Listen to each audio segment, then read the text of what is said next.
কি বেমাৰ হৈছেও তোমাৰ? নক'ব ডক্টৰ চাহাব, মোৰ বহুত কঁকালৰ বিষ।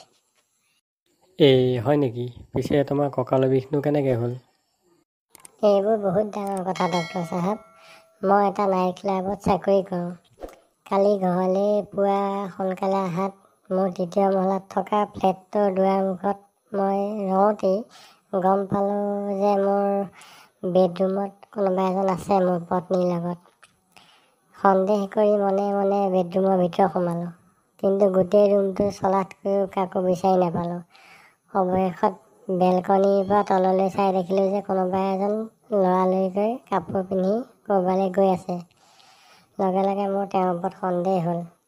তাৰপিছতে মই ভিতৰলৈ আহি ৰুমত থকা ফ্ৰিজটো দাঙি লৈ তেওঁৰ মূৰলৈ মাৰি পঠিয়ালোঁ। ফ্ৰিজটো ইমানেই গধুৰ আছিল যে সেইটো দাঙোতেই মোৰ কঁকাল শিৰকৈ মাৰিলে, আৰু তেতিয়াৰ পৰা মই কঁকালটো ভালকৈ চিধাই কৰিব পৰা নাই। অসহ্য বিষ লাগিছে। ঠিক আছে, মই কেইটামান ঔষধ লিখি দিওঁ, এইকেইটা অলপ খাবা, তেতিয়া সোনকালে ভাল হৈ যাব তোমাৰ। হ'ব বাৰু ছাৰ, এতিয়া মই যাওঁ তেনেহ'লে। তোমাৰ আকৌ কি হ'ল? কি ক'ব ডক্টৰ চাহাব, মই এটা নতুনকৈ কোম্পানী চাকৰি পাইছোঁ।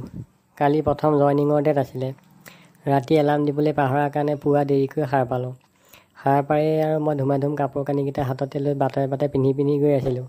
এনেতে কোনোবা জধামূৰ্খ এটাই মোৰ ওপৰৰ পৰা গালৈ ফ্ৰিজ এটা দলি মাৰি দিলে। মোৰ গাতে পৰি একদম মোৰ এই অৱস্থা হ'ল। 10ডালমান হাড় ভাঙিল চাগে। একদম বিষত থাকিব পৰা নাই মই। ৰ'বা, তোমাক মই 2টামান ঔষধ লিখি দিওঁ, খাই পেলাই ভাল পাবা। ঠিক আছে, ঔষধ 2টামানকে লিখি দিয়কচোন বাৰু। তোমাৰ দেখোন বৰ ভয়ানক অৱস্থা। কি হৈছে তোমাৰ? কি ক'ব ডক্টৰ চাহাব, কালি এটা বিশেষ কাৰণত মই ফ্ৰিজ এটাৰ ভিতৰত সোমাই আছিলোঁ। কাৰণটো ক'বলৈকে লাজ লাগিছে। একো নহয়, কোৱাচোন বাৰু কি কাৰণ?